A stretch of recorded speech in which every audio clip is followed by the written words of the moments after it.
Iran ने इस्माइल हानिया को निशाना बनाने के लिए बम नस्ब होने का दावा मुस्तरद कर दिया और कहा कि हमास रहनुमा को कम फासले से मार करने वाले मिसाइल से निशाना बनाया गया। बरतानवी अखबार का दावा है कि इस्माइल हानिया के कमरे में पहले से बम नस्ब था। अमरीकी अखबार ने दावा किया कि ईरान ने इस्माइल हानिया के कत्ल के शुबे में 2 दर्जन से जायद मुश्तबा अफराद को गिरफ्तार कर लिया, जिनमें सीनियर इंटेलिजेंस अफसरान, फौजी हुकाम भी शामिल हैं। ईरान के वजीर ने इल्जाम आयद किया है कि इस्माइल हानिया पर कातिलाना हमले में इसराइल को अमरीका की रजामंदी हासिल थी।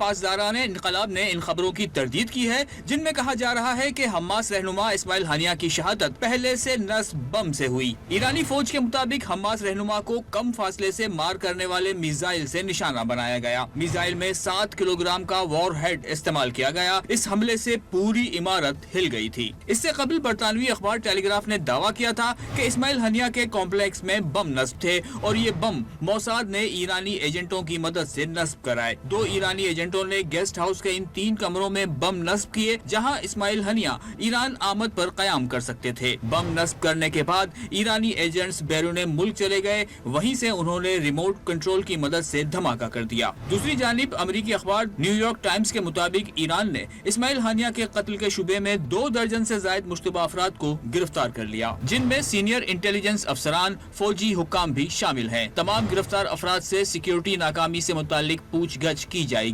ईरान के इंटेलिजेंस वजीर इस्माइल खतीब का कहना है कि इस्माइल हानिया पर कातिलाना हमले में इसराइल को अमेरिका की रजामंदी हासिल थी। ये बात उन्होंने इस्माइल हानिया की फैमिली, हमास और फलस्तीनी अवाम के नाम लिखे गए खत में कही।